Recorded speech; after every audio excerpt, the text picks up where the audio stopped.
తనపై ఉన్న క్రిమినల్ కేసుల నుంచి తప్పించుకునేందుకే వైసీపీ అధినేత జగన్మోహన్ రెడ్డి ప్రయత్నిస్తున్నారని టీడీపీ అధికార ప్రతినిధి మేడ విజయశేఖర్ రెడ్డి తీవ్రంగా విమర్శించారు.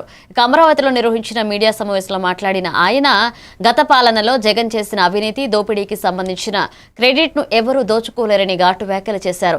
వైసీపీ ప్రభుత్వ హయాంలో జరిగిన ఆక్రమాల వల్ల ప్రజలు ఇప్పటికీ ఇబ్బందులు పడుతున్నారన్నారు.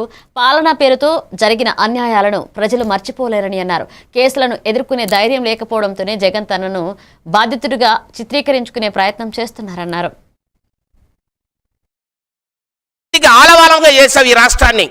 నీవు నీ సామంతరాజులు పేరు చెప్పమంటారా? పెద్దిరెడ్డి మిథున్ రెడ్డి, సకల శాఖ మంత్రి సజ్జల రామకృష్ణారెడ్డి, విజయసాయి రెడ్డి, వైవి సుబ్బారెడ్డిని పెట్టుకొని పూర్తిగా ఈ రాష్ట్రంలో లక్షల కోట్ల అవినీతికి పాల్పడ్డావు. దాన్ని లూటీ క్రెడిట్ అంటారు. కాబట్టి నీది క్రిమినల్ క్రెడిట్, నీది లూటీ క్రెడిట్. ఈ రెండింటిని చోరీ చేయగల పరిస్థితుల్లో ఎవ్వరూ ఉండరు. మాకు కర్మ పట్టల.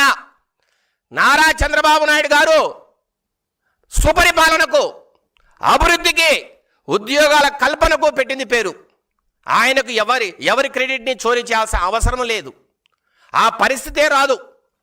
ఒక్కసారి ఈ ఉద్యోగ కల్పన విషయానికి వస్తే పోలీసు నియామకాలు నిన్న ఒక్కరోజే 6014 కానిస్టేబుల్ను నిన్న పోలీసులుగా నియమించారు.